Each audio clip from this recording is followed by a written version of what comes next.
Visite d'inspection et de commandement du général-major Pete Chirimwami, commandant du secteur opérationnel Sokola 2 Nord Kivu, ce dimanche 1er mai à Boussanga, dans le groupement Jomba, territoire de Rutshuru. Une visite bien sûr qui s'inscrit dans les cadres d'inspecter les collines conquises par les FARDC lors de la tentative de filtration par les M23 le mercredi dernier dans ces lignes. Il s'agit d'une mission d'inspection et de commandement du commandant secteur opérationnel Nord Kivu Sokola 2 parce que, comme vous le savez, il y a une semaine, les M23 et leurs alliés ont tenté, n'est-ce pas, d'infiltrer nos lignes au niveau de nos positions. Et lors de la riposte, les forces armées de la République démocratique du Congo ont gagné, n'est-ce pas, du terrain. Et il était très important que le commandant secteur descende encore sur terrain pour, n'est-ce pas, inspecter les zones conquises, mais aussi il est venu se rendre compte de l'effectivité de la reprise, n'est-ce pas, de la vie par la population qui avait fui, bien évidemment, ces désordres créés par les M23 et leurs alliés. À cette occasion, le général-major Chirimwami a constaté la reprise de la vie de la population dans cette zone qui est bien sûr rentrée dans ce milieu naturel grâce à la présence des éléments de FARDC. Kwa saa hizi tunaona jinsi armée ya Kongo inajikaza. Juu saa zingine walikuwa wanarudisha nyuma, sie population tunahuzunika. Mesa kwa hii operation yenye armée ya Kongo inafanya vraiment ishatupatia matumaini ya sana. Mbo sisi kwa kuwa jeshi limetusogelea tunaoga hapa mweneo, kwani adui hafikage mweneo hii, anabakilia mumilima ya huko mumaeneo za kwao. Wakati wa M23 wanakuwa wanabiko wanatutesa, wanatusumbua sana, lakini serikali ya Kongo kama inakuwa tunakuwa mzuri.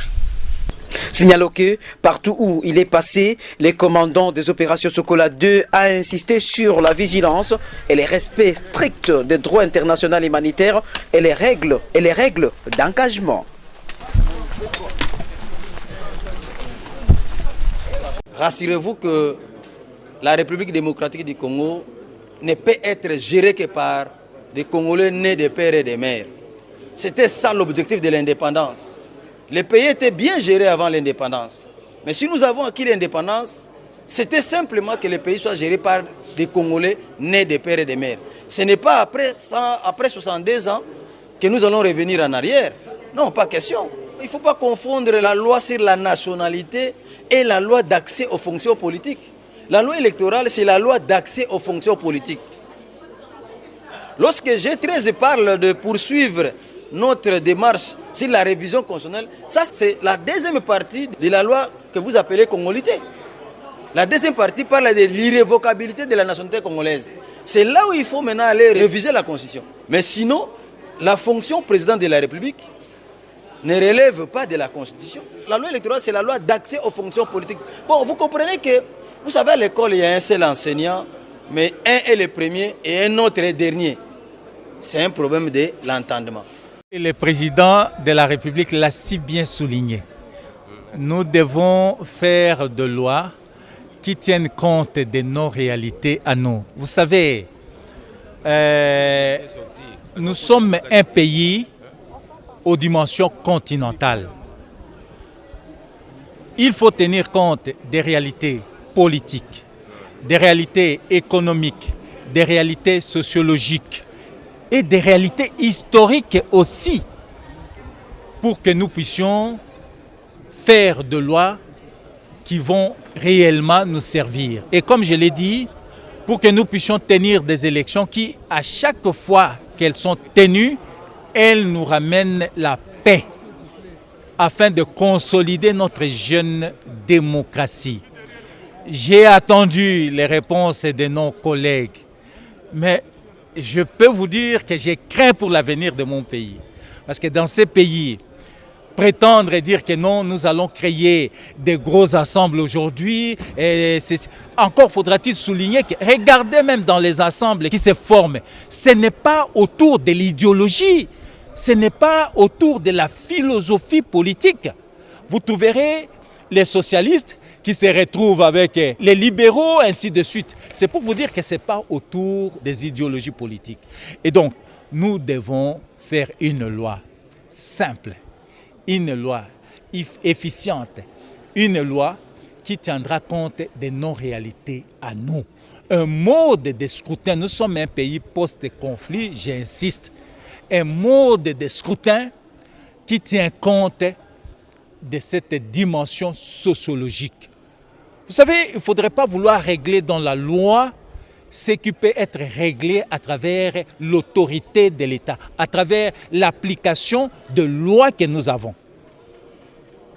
On a de très bonnes lois, mais deux fois ceux qui appliquent ces lois ne sont pas des gens capables d'appliquer rigoureusement ces lois-là. Dur à l'ex, c'est de l'ex. La loi est dure, mais c'est la loi. En 2006, on a tenu quand même de bonnes élections. On a eu quelqu'un qui a été capable quand même de respecter les lois en la matière. Mais vous aviez dû remarquer la suite.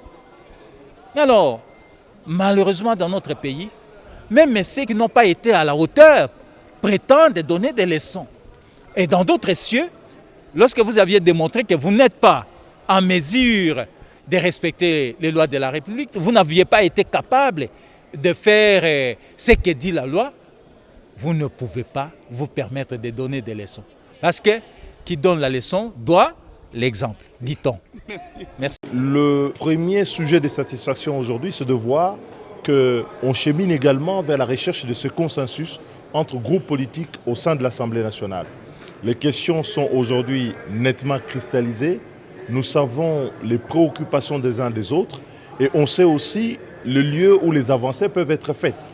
Et donc aujourd'hui, c'est avec une idée beaucoup plus claire qu'avant que nous allons avancer à la fois dans la recherche de ce consensus au sein de la classe politique, mais à la PAJ, où tout le travail va pouvoir se faire pour matérialiser enfin cette loi sur laquelle nous avons travaillé des mois entiers et des années entières. Nous avons aussi noté l'hommage qui a été rendu à l'un de nôtres, qui était artisan de cette loi, celui qui, au sein du groupe, a beaucoup insisté pour que nous ayons ce livrable qu'a été la loi électorale. Je parlais de Henri Thomas Lokondo, à qui l'hommage a été rendu à la fois par les collègues, par le bureau, par le président, et c'est une très bonne chose. Et donc en son nom, au nom de tous, parce que cette loi est baptisée loi Lokondo, nous allons accomplir encore des efforts pour que lors de l'adoption définitive, parce que le combat est encore là, que les options que nous avons avancées soient retenues. La chose essentielle que l'on doit retenir, c'est qu'avec cette loi, nous allons mettre en place la proclamation de résultats bureau de vote par bureau de vote. Ce qui va introduire la transparence et faire cesser la pression, les tensions, la fraude électorale à laquelle nous avons assisté à chaque fois, avant les élections, pendant les élections et après les élections. La deuxième chose, c'est que nous sommes dans cette assemblée depuis 2006. C'est la première fois qu'il y a une forte cohésion autour de l'idée que la femme doit être représentée de manière paritaire parce que c'est quelque chose qui est impératif dans la Constitution. Ce n'est pas un cadeau qu'on fait aux femmes, c'est une exigence impérative de la Constitution. La troisième chose qu'il faudrait pouvoir retenir, c'est que nous voulons d'une cartographie électorale qui soit élaborée avant. Que les Congolais, qu'ils habitent la ville ou qu'ils habitent le village, doivent savoir là où ils vont voter. Il n'y ait plus de surprise lorsqu'ils vont au vote et qu'on leur dise le bureau de vote n'est pas ici, mais qu'il est à un autre endroit.